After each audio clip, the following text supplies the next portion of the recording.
I'm just a little songbird, try to fly my way homeward with the melody, and I make the beat. Don't know where it'll take me, cause when I'm in the dark of night, I sing my way back to the light. Come along with me and your heart will see that a song changes everything. And the music is moving me forward on to brighter things, on to bigger dreams. Let the harmony carry me. Even if the sky's falling down, I know the sound will lead me out. Come along with me and I know you'll see that a song changes everything. Oh, ooh,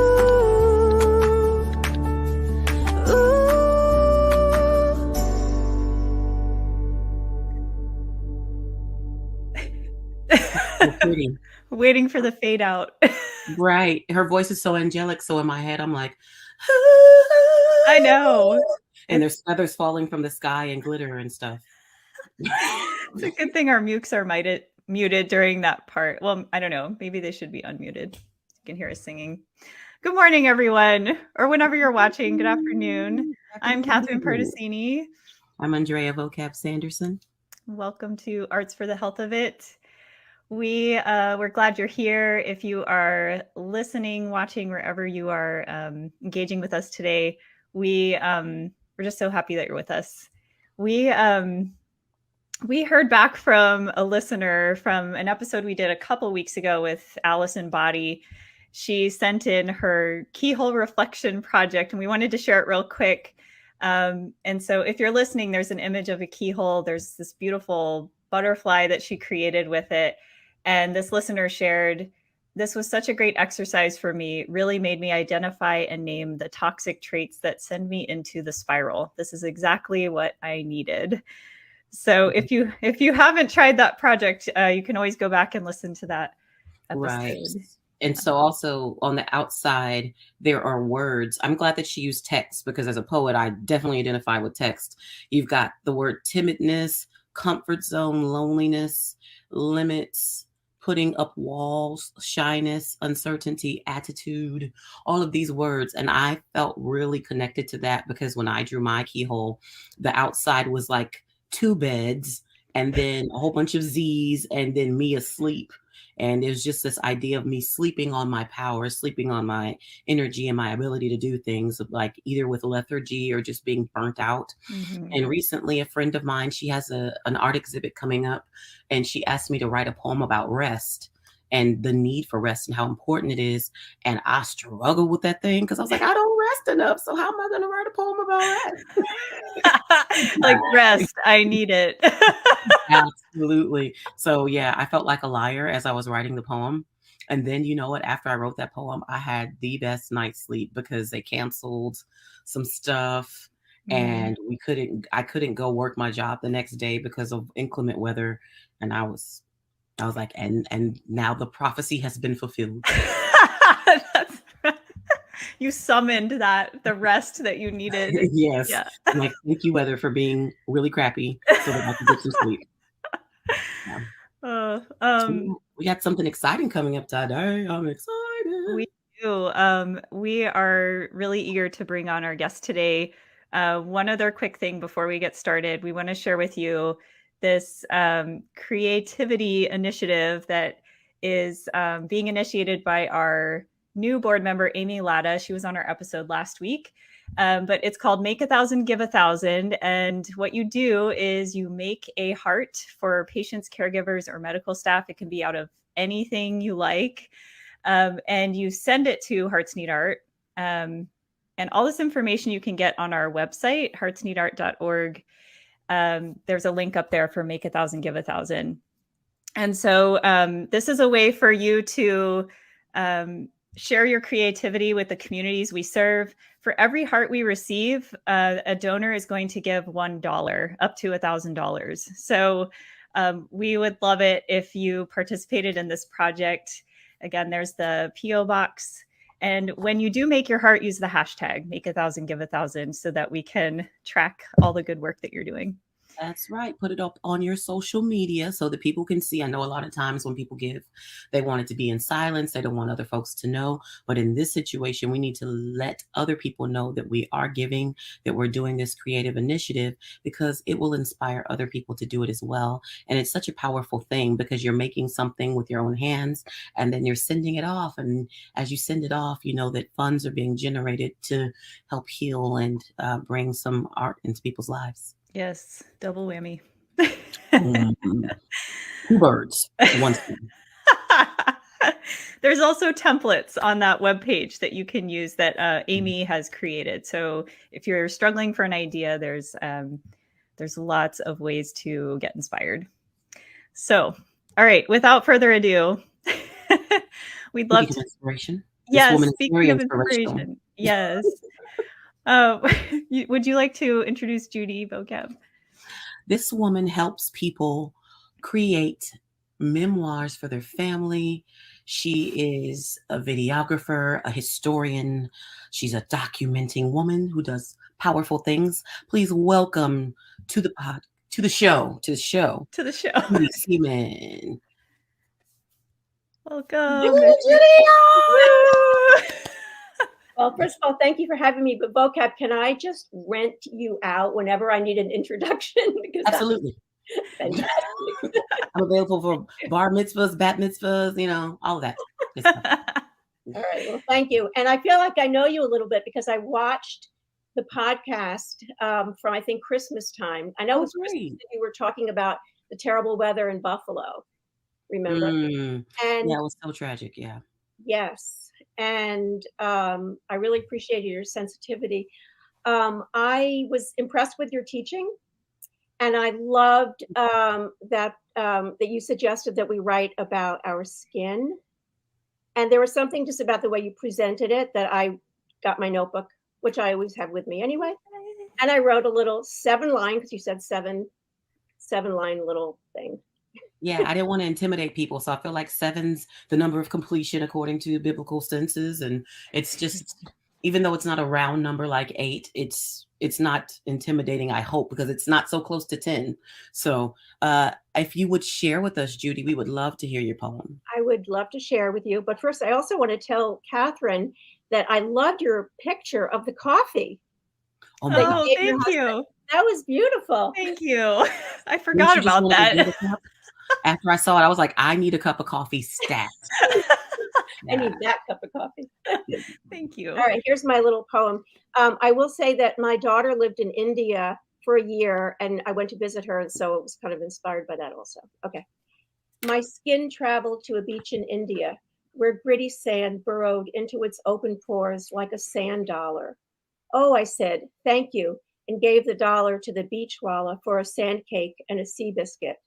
Then I lay in the hot sun, my pores closing, full from my meal. It sounded like so complete. Yes.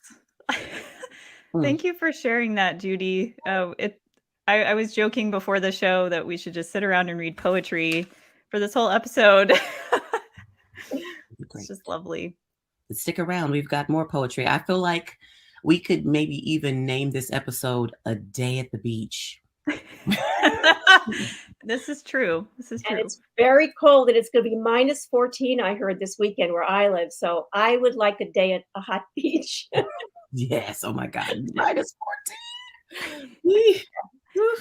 So, Judy, if you could tell our listeners more about what you do. What is Video Memoir Creations? How did it come to be? Okay. Well, I'll tell you how it came to be. I've been a film editor for, don't want to tell you how many years. And I, since I graduated college, I've made some documentaries, and I've been a film editor at the TV networks, mostly news. And I'm always thinking video. It's always in the back of my mind. So I moved to the Berkshires in 2010. And when you drive into the town, there's a sign that welcomes you, and it says, Lenox, Massachusetts, 1767, established 1767. So I realized that the 250th, because other towns around here were celebrating their 250th anniversary. So I realized that we weren't that far behind. I think we were 7 years away, or about 7 years away. So I decided I've got to get started. There was no committee or anything at that point. It was really too early. But I said, I know a few people. I'm just going to start interviewing people. And by the time the anniversary came about, I interviewed 62 people and made an hour video and just loved it. And what I loved about it was not, because Lenox and this area was known for being part of the Gilded Age. All the robber barons and whatever would come here. They had their mansions. And, so you could memorize the dates that they came and the names of their mansions and where they are and all that stuff. But I'm more interested in the people. Mm-hmm. And I interview people whose grandparents and actually parents were servants, believe it or not, were servants during the Gilded Age. And they worked for these very wealthy families. And it's kind of like, the show PBS Masterpiece Theater, Upstairs, Downstairs. Well, I was more interested in the people from the downstairs. And the stories were fascinating. Their fathers were chauffeurs, gardeners, their mothers were maids and cooks. And I loved those stories. And so that's really what I focused on. And when I was done, I went, I want to do this more. And that's how I got started. Wow. And I know, can I just say that I know that you do giveaways? I have 2 giveaways, and one of them is the DVD of that. Oh, film. Wow. I'm happy to give to you, and you can share it with one of your listeners. Thank you so much. That is so kind and generous of you to give two giveaways. When we talk to guests, sometimes they're like, giveaways, what? But that is powerful. And I think it's kind of like if these walls could talk type of situation, which is so interesting and frankly juicy to know. It's like, this is how they're privy to these stories of how the other half lives, because they're right there in the situation with them, like part of their everyday life. That's right. Yeah. So do you have any more questions for me, or should I just continue on? Well, so I guess tell us, how do you then, what do you do now through video memoir creations? Because you had this kind of light bulb of like, wait, I want to do more of this aspect of really hearing people's stories. And so how has that manifested? Well, I think people, once they get over the initial shyness and self-consciousness, people really do appreciate talking about themselves, because it gives them a sense of, I'm important and value. And so people like to be interviewed. And, they just have to, like, if you treat it, we're just having a conversation. There are no cameras and lights in front of you that it can make you nervous. We're just having a conversation. Tell me about, your mother. What did she do? What did she like to cook in the kitchen? What did it smell like? What did your dad do? What time did he come home from work? And how was, just these basic, how did you get in trouble? A friend of mine always likes to ask that question. How did you get in trouble as a teenager? What did you do in your spare time? I mean, there's so many questions that, usually when there's laughter, that's always, it puts people at ease. But a lot of these questions just trigger, nice memories. And then you just take it from there, And I know, Catherine, you brought a photograph with you. I did, yes, which we are definitely going to talk about. It was a crazy day in time. But I believe we have a video that you've shared with us. We wanted to play for our listeners. My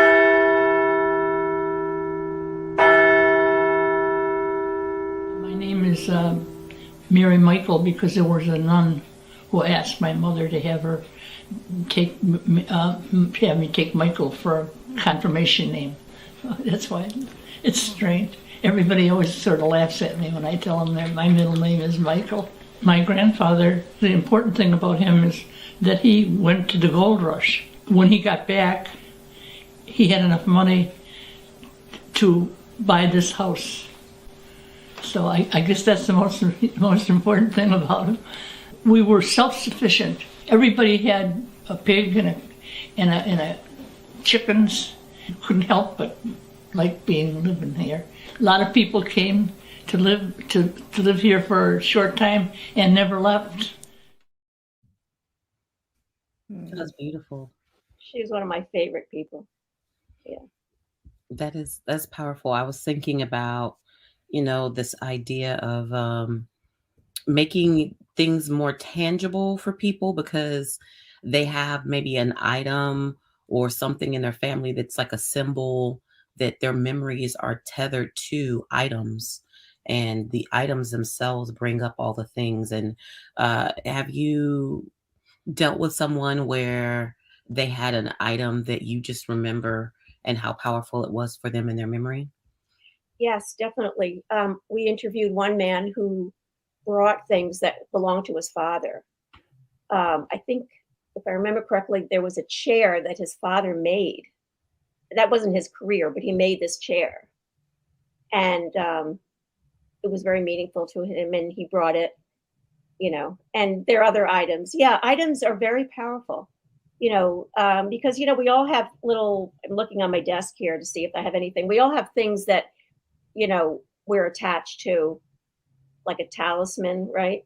Right. Some people, when they start to write, I do a little fiction writing myself. When I know that in classes, teachers have said, if you have something like a candle or something that's meaningful to you, bring it out and start writing. So, items really do have power to them when they have meaning. Yeah.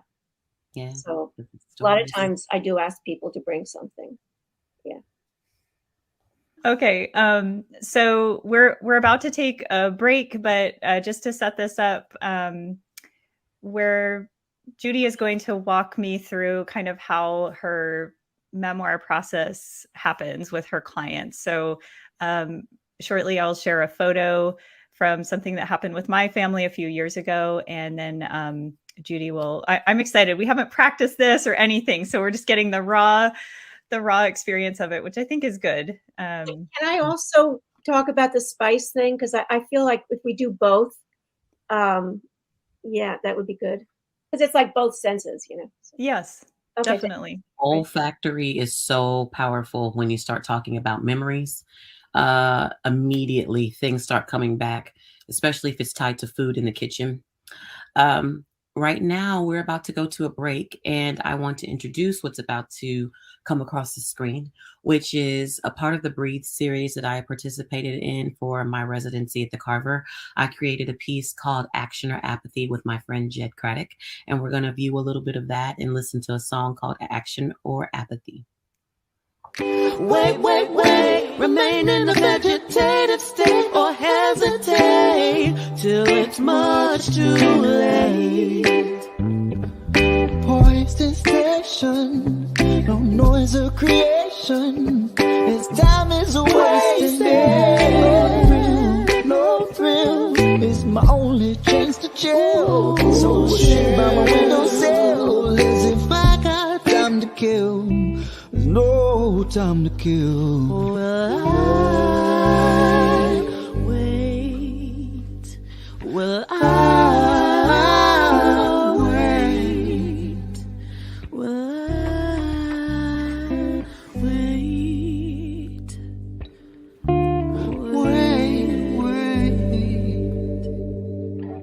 The energy crescendos like resonant strings as I reflect on the tangible offerings to the universe before the morning light disperses from my cloudy eyes. Welcome back. I just want to keep listening. I just want to keep doing poetry music and talking to Judy all day today. Yay. All three That of us. was Action or Apathy by Andrea Vocab Sanderson, Moi, featuring Jed Craddock. That was beautiful. Thank you very much. I appreciate it. It's a song about just getting up and carpe diem, which sometimes we get a little intimidated by. And I think, I was thinking about how some people might be intimidated about the idea of trying to record their family memoirs and the weight of that, because you want to make sure you're doing it correctly. But the services you provide, you help people, simplify it and also make it just something practical for them. And we're going to jump into that, right? Yeah, let's do it. So First of all, it's never a test where people have to get the facts right. You know, if they get the year wrong or the name wrong, it's really about the feeling that comes out when they talk about something that's meaningful to them. And that's what I try to encourage. So are we ready to do this with you, Catherine? Yes. Oh, okay. I'm very excited because you brought a photo. So I wanted to, are you going to show it? Yes, Richard will. There it is. Put it on screen. So I wanted you to first just describe the picture for people. Sure. So this picture is of a landscape in Hawaii. It's at a park called Aloha Aina Park, which is on Hickam Air Force Base. And there are different types of trees. There's palm trees. There's a paved path. And in the distance is the back of my husband and my 2-year-old son at the time. They're walking away from the camera. And so what made you choose this picture?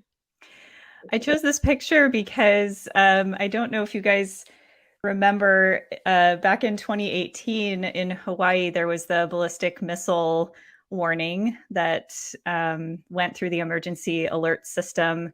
And we received that on our phones. It was in the morning, like after breakfast. And it said, "This is not a drill." And so there was I think it took about 40 minutes for that to resolve, for the word to get out that actually was not a real threat. But there was a good 5 minutes there where we're thinking, okay, this is it. And that picture was taken later that afternoon.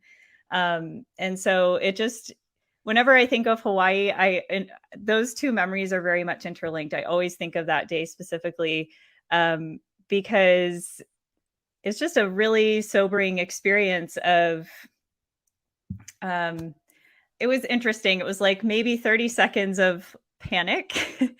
And then it very quickly transformed into just this really indescribable feeling of peace and surrender, because there was nothing we could do. And so that feeling in particular, like that feeling of peace, is what I have attached to that memory of that photo. That's incredible. I don't think anyone of us, I've never certainly experienced that. And I remember it on the news. Yeah. Can you describe a little more about like what was going on in your body and your mind for those few minutes? Yeah. I remember my husband being upstairs. He was changing Michael's, I don't know, pull up, whatever it was. And I was finishing breakfast, and I saw the alert, had that feeling like straight to my gut of kind of panic. And I yelled upstairs to my husband, like, "There's a missile coming." It was just so surreal. And then again, very quickly, it didn't take very long. And I don't know what that thing is that happened, where it was just like, I wasn't worried anymore. I just wanted to be with my family. I remember feeling safe that I was with my husband and my son, despite the circumstances. Has that impacted your life since? Have you had any reaction? Yeah, I think it took a couple days for it to sink in, like what actually happened. I think to the rest of the world, there were like some jokes that were made about it, like how Hawaii can't, they kind of can't get their stuff together, but it was a very real experience, and I think that it continues to have an effect on just how I view life in general. That like we always kind of say, like not to take things for granted, but I think that experience really drove that home for me. It is you just don't know, like you don't know what's going to happen. And so I think it has put me more into like just being more intentional about being present with people. That's an amazing take on it, and it obviously impacted the way you view life now. Because I know I love 1940 movies made in England during World War II, Mhm. and so you see the Blitz and what the families went through, but you actually experienced it. So you just get so much more of an appreciation of what people go through in difficult times. Yeah, So I thank can see you. I can see how that would affect your outlook on things. I assume that it did. Oh, yes. And I think it took a while for me to, I think, internalize it over a long period of time, like in a healthy way and not in a fatalistic way. you know, there was like some recalibrating that had to happen in my thinking because of that experience. Um, but yeah, it was just this really interesting mix of like totally scary, but also to me, it was a very spiritual experience. That feeling of peace, to me, that was a spiritual experience of just knowing that like everything's okay. Everything's going to be okay. It's not up to me, you know. It's amazing. Have you and your husband talked to Michael about it? Not yet. Yeah, clearly he was too young at the time. We haven't talked to him about it just yet, but eventually. Yeah.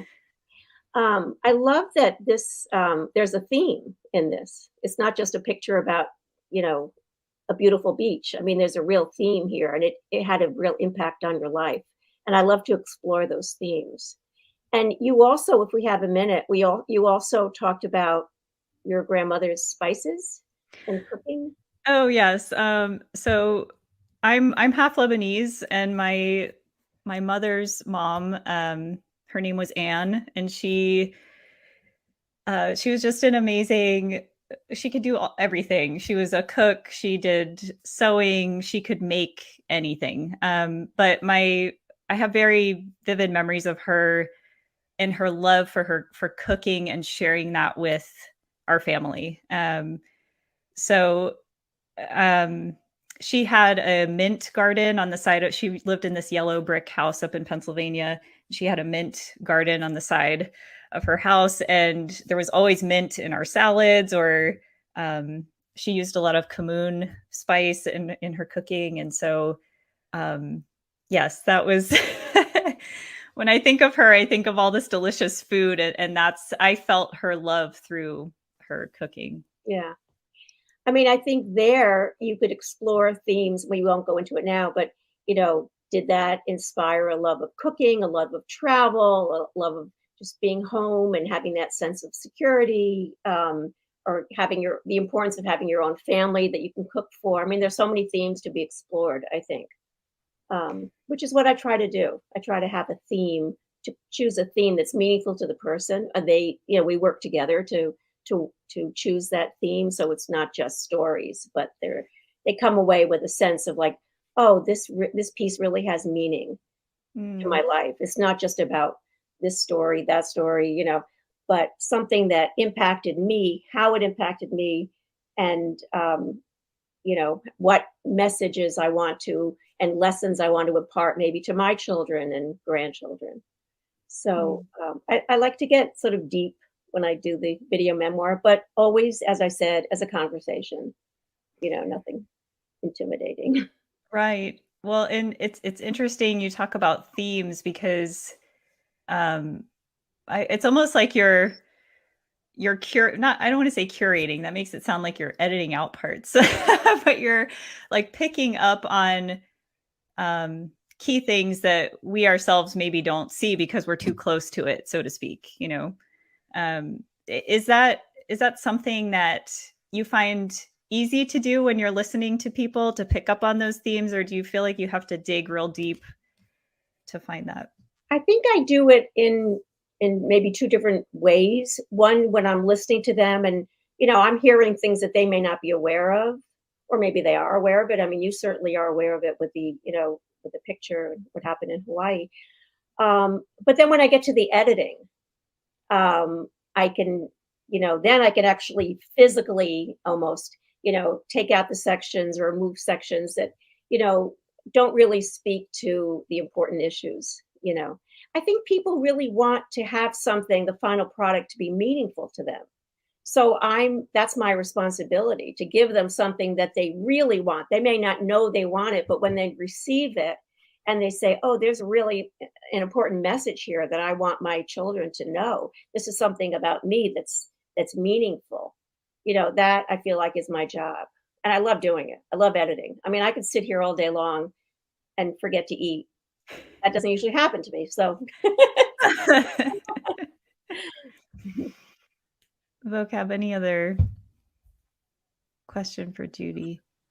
I think that it's really powerful that themes run in people's lives, and we are sometimes, as we walk through our life, we are unaware of these themes that keep reoccurring until, I think, supernaturally sometimes people bring it up to us, and then we're all of a sudden aware that that something powerful is happening. And I was wondering, kind of like bringing back that idea of the symbol.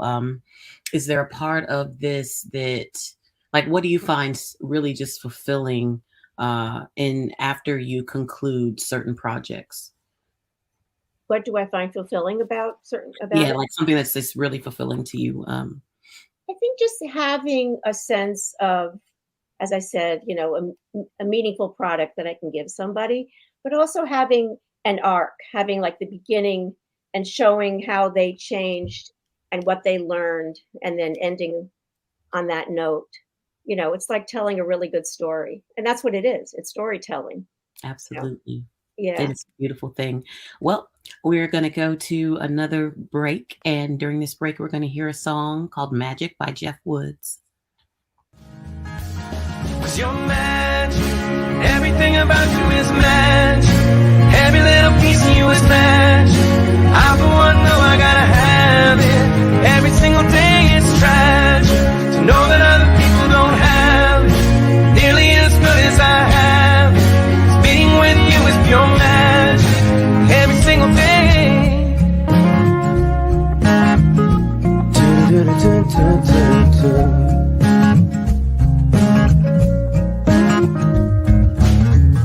Keeping up with you never ends. You go till you're gone. We never end up where we began.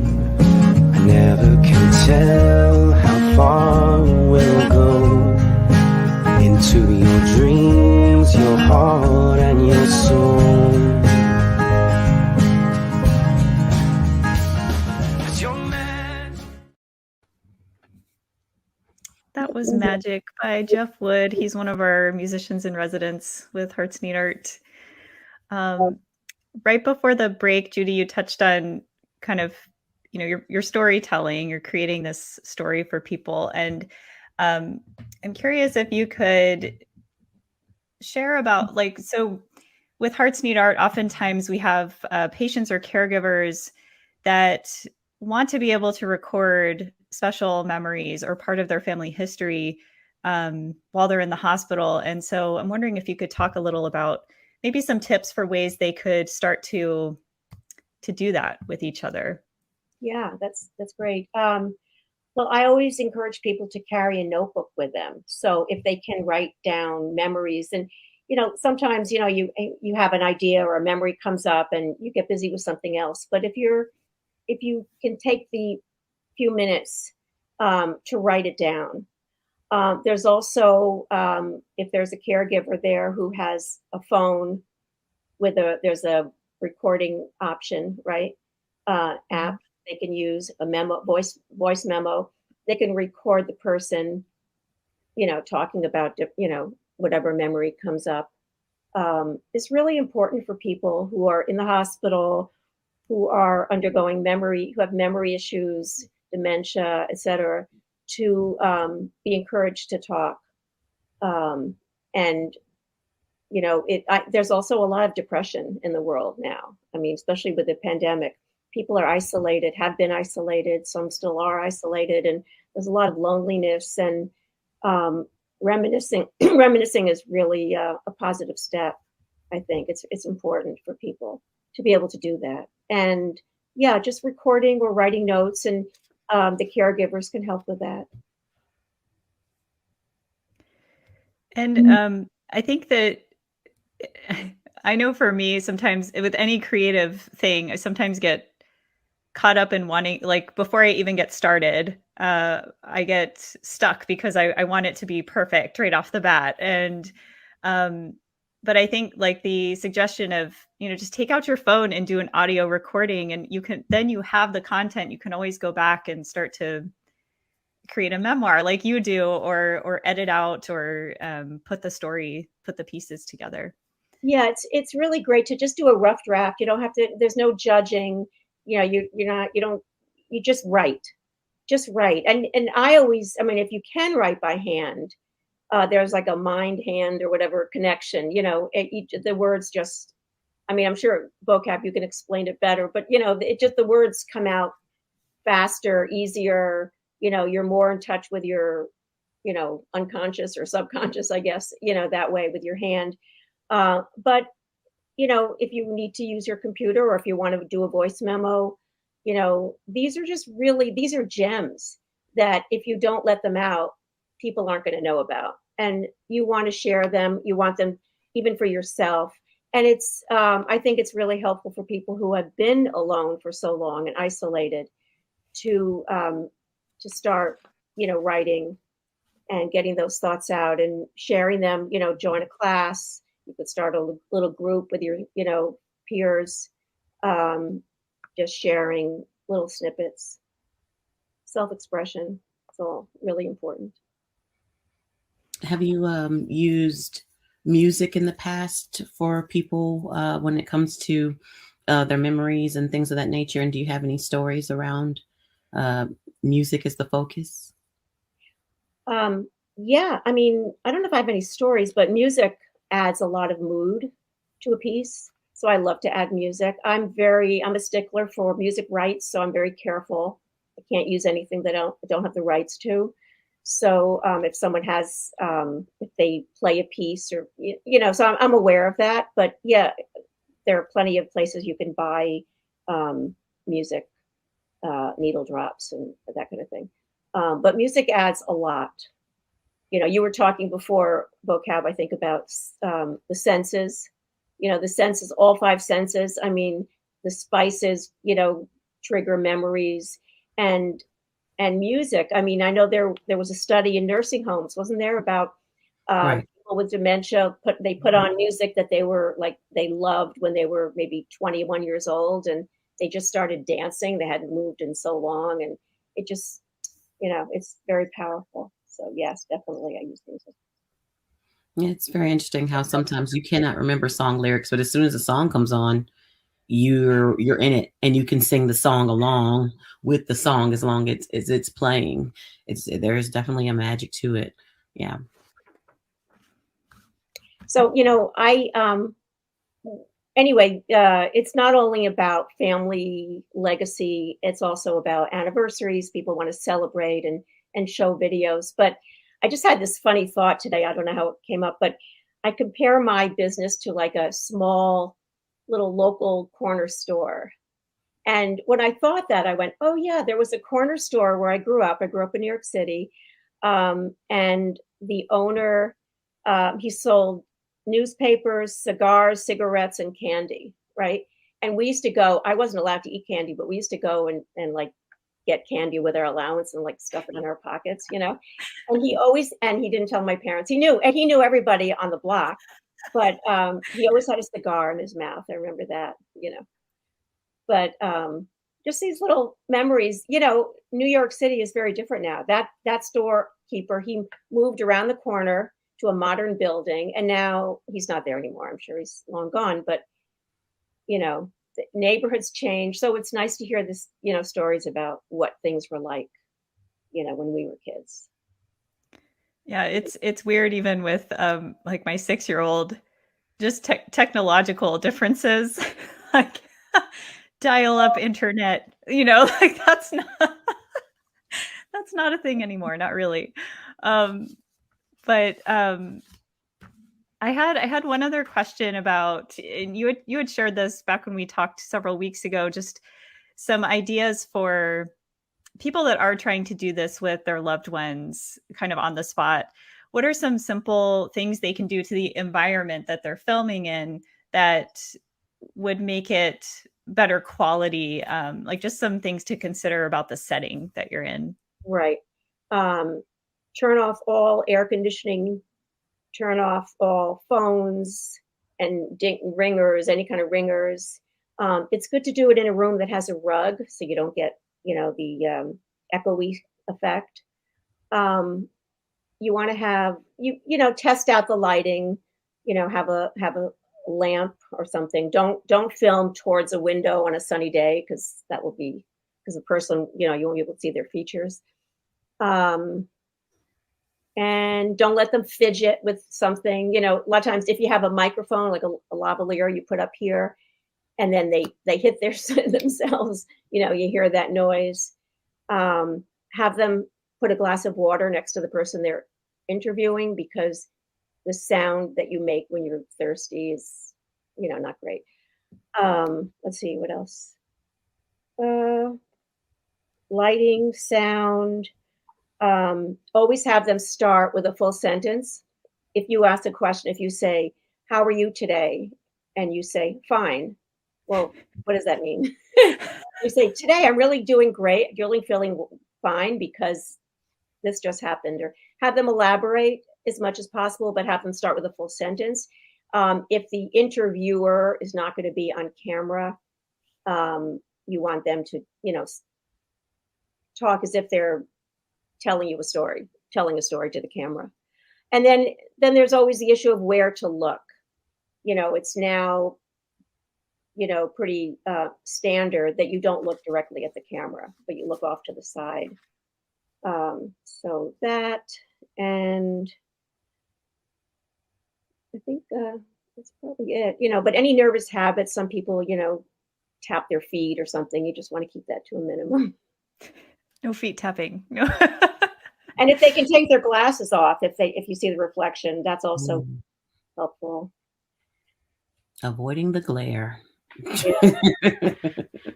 There's so much involved in that, but I think it's beautiful that you're willing to walk people through that process. So going back to the beginning of your story, you said you interviewed like several people in one day, and then you had this moment.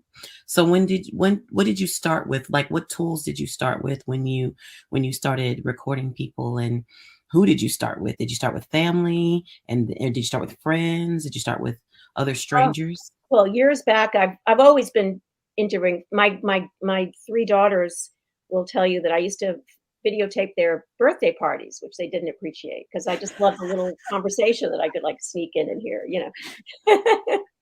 And my cousin, my fourth cousin, had a relative. I can't remember the connection there, but he came over and I interviewed him because he was quite elderly. And I know my aunt, I recorded her on my phone, just not with the camera. So I heard, and I asked her questions. So I've always done it. When I interviewed, are you talking about when I did the video about my town, when I interviewed all those people? Yes, ma'am. Yeah. So I just, well, one interview takes a full day, or half a day. I mean, you can't do more than one in a day. It's exhausting. And, when you you have to set up your equipment. So what did I start with? A tripod and a camera. But nowadays, the cell phones are better than a lot of cameras. Yes. So you here, I'll pick up my cell phone. So you have your cell phone. I don't have the equipment right in here, but you get a holder for the phone, and you never hold it vertically. You hold it horizontally. So a camera for the phone. A holder, and that holder goes into a tripod.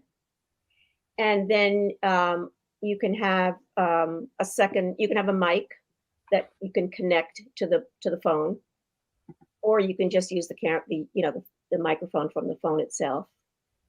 And if you want to get lights, that gets expensive and complicated. But that's what people hire you for, Judy. Right. Being you in. And by the way, the second giveaway, can I tell you what it is? Yes, because we have just a little bit of time left, and we want. So the second giveaway is I would love to offer this. one of your listeners. I will interview them. We'll spend like a half hour on Zoom. They'll give me maybe 3 to 5 pictures, a piece of music that they like, and I'll put something together for them. No charge. Wow. Yeah. That's amazing. The caveat is, would you put it on your, put it, they would have to agree, and you would have to agree that you put it on your Facebook page or something. Right. Yeah. Absolutely. Yeah. So yeah, we will put the details for that giveaway in the comments, so that people can get their submissions in for that. What is the best way for people to get in touch with you, Judy? They can go to my website, which is videomemoircreations.com, and there's a contact page there. So I think that would be the best way to do it. Okay. Yeah. Right. And thank you so much. Thank you. For This is all of that. great. Thank you so much, both of you. Appreciate it. And thank you for your generosity and just being willing to share your experiences with this and giving us those tools and those tips so that we can start telling our stories with our families and our loved ones. Right now, we're going to go to another break, and we're going to listen to a song called I Wish by myself, Andrea Vocab Sanderson, and Nick Levins. I wanted you to make my life feel brand new. Ooh. And I wish,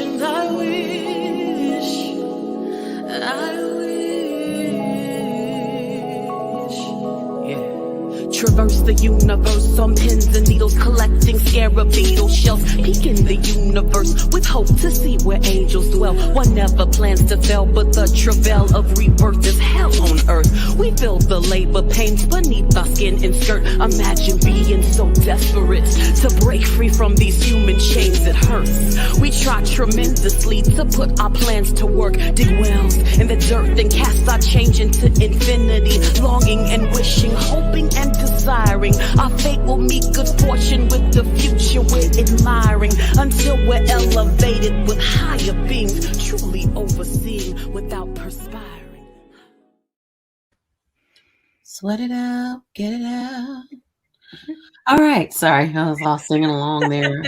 That was my song, I Wish, and it's cool because it appears on one of my albums as well as the band's album, The Foreign Arm.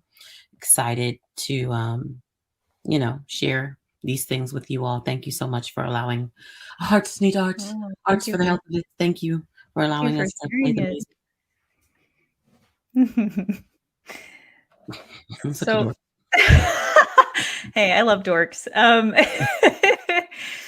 All right. Vocab, did you have any memoir activity that you wanted to share with our listeners today, just based on what we had talked with Judy about? Go ahead. I did. So, okay, let me go into the story. I have to tell that this has, I always, whenever I teach creative writing, I'm like, don't give us these long stories about why you wrote. But in this situation, I need to. I felt like it was really powerful that we were talking about how this episode could be called A Day at the Beach, because you brought your picture with your son and your husband, walking towards the beach. And, and that was the memories you started evoking. And so I was like, I would like to share a poem about a father-son relationship in A Day at the Beach. And it's crazy because I had something completely different that I was going to share. But when I saw the picture, when I was thinking the show through and thinking about what you were going to share and everything, I was like, I have that story. Yes. So I know a guitarist named Berto. He plays Spanish guitar, and he wanted a memorial piece written about his dad, who taught him how to surf, and just kind of like their story from moving from one place to another. So anyways, he asked me to write the piece, and here is the piece. It's called A Mi Padre. It was published in the San Antonio Express News, I think last year, something like that. And here we go. A Mi Padre. The ocean glitters golden in memory. The shore is saturated with good times. The convergence of bodies of water meeting for the first time. Salt over skin speaks to me sentimentally. White sand between toes, sea breeze upon my nose, the ebb and flow of cool liquid, the pounding, rolling, rushing, and courageous as a man migrating to a new beginning, rinsing me in understanding and tugging me to undertow. I embrace the tide, strong as my father's arms and surmounting to a crest. Waves of love surround me with froth and foam, lifting me as I surf, sending me out to sea. Sunlight lines honey-colored dunes. Wind choreographs the movement of colorful kites and parasols above the beach where exalted ribbons float through the azure skyline. They glide among the albatross. We are all islands unto ourselves with tiny hills that peak by the sea.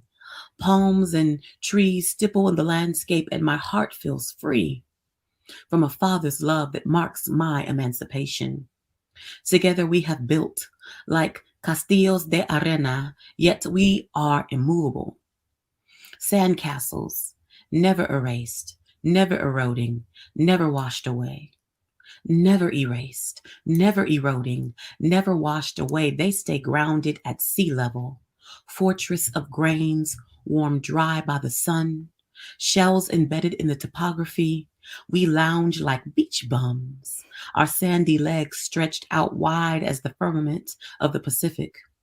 We gaze into the waters to see where the sky lands upon the ocean, an endless kiss that ombres, sky blue to marine blue, a hue so deep our hearts sink into the sight. I need a minute. Do we have extra minutes? When did you write that? I wrote that poem, I want to say, was that last year that I wrote? It was either last year or the year before last, but it's been in the last 2 years that I've written that poem. And again, Bertho just kind of talked a little bit about his dad and growing up. And I wrote that piece, but I really tied it into my own heart because I was able to, one of my fond memories is going to Maui with my dad, my family on his side. And just, lounging at the beach is, just those things that can be created, the memories. And I just wanted to give a lot of imagery to, the moment. That you did. The sandcastles, the part about the sandcastles, especially because growing up in Florida and frequenting the beach, like we're always building sandcastles and they inevitably get washed away. But so that part, I could feel that. But it's also an interesting, like it's a whole other avenue that people could use for themselves or with their loved ones that, maybe it isn't a video. It could be talking with them and creating a poem or a short story or an art piece that represents whatever you're trying to capture. So absolutely. Setting is such a powerful part of memory. And sometimes we think of setting as just a location, but setting is time, era, it's weather, it's environment, it's the culture of that time. All those things play into the setting. And, we can, the little things make a big difference when you take the time to describe the little things. So. Speaking of which, you were recently on a little nature, I want to say retreat, but you did a workshop and you were kind of out in the boonies, I think. And you created this art piece. Do you feel like sharing? Oh, yeah. So yes, I did that. But so the Briscoe Museum for Dream Week and things of that nature, they did a Art in the Wild and Write in the Wild. And it was about Thomas Mangelson's photography. And he spends a lot of time photographing grizzly bears. And so I decided I was going to paint a bear, watercolor bear. I want to see this. There it is. So the picture under belongs to another young lady was there, but that's my watercolor bear up there on top. Oh my gosh. If you're listening and not watching, there's this big yellow sun at the top and blue sky behind it and this amazing bear right in the foreground. Yeah, and what I did was I picked up a leaf off the ground and I painted around the leaf, and I was like, well, let me create a little pattern. So I was like, let me do 4 leaves. So I did 4 leaves, and then I just kind of made the leaves become a part of the bear. I love it. Oh, Thank thank you for you. sharing that. That's not my medium, but I'm like, okay, I'm starting to like this a little It more. is now. Yeah. It's coming out of you. Yeah. Thank you so much, Catherine. Being a part of this podcast has really, really made me think about different ways to incorporate art, other forms of art into my life that maybe I hadn't. And I hope that, our viewers and listeners, you're getting that same experience, that you're trying it, you're taking that leap of faith and saying, I'm going to sit down, I'm going to paint, I'm going to write a poem, Yeah, similarly, what I've noticed, so I haven't told you this, but when I usually take a lunch walk break and I'm just listening to the sounds I hear. And when I get home, I'm like writing down what I hear. And I don't know that they're poems, but there's writing happening. And I have you to thank for that. Oh, I'm so excited. That makes me really happy to hear that. Yeah. So, I think we have some things to remind people about and talk about. Real quick, we want to remind you of our Give and Garden fundraiser for Hearts Need Art. You can go purchase your plants for your garden, and 50% of the proceeds will go directly to us.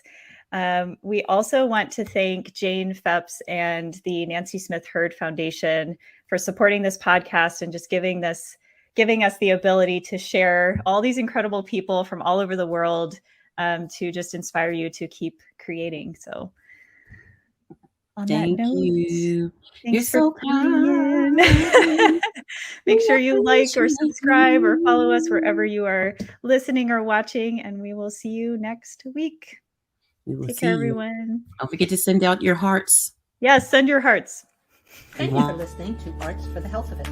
This episode is produced by Hearts Need Art, creative support for patients and caregivers. You can support the show and help others learn about the healing power of the arts by visiting heartsneedart.org. The views expressed on this podcast do not necessarily reflect the views of Hearts Need Art, their staff, board members, or other affiliates. All content is created for informational purposes only. This podcast is not intended to be a substitute for professional medical advice or to diagnose and treat any health condition. Always seek the advice of your physician or other qualified health professional with any questions you may have regarding a medical condition. Never disregard professional medical advice or delay in seeking it because of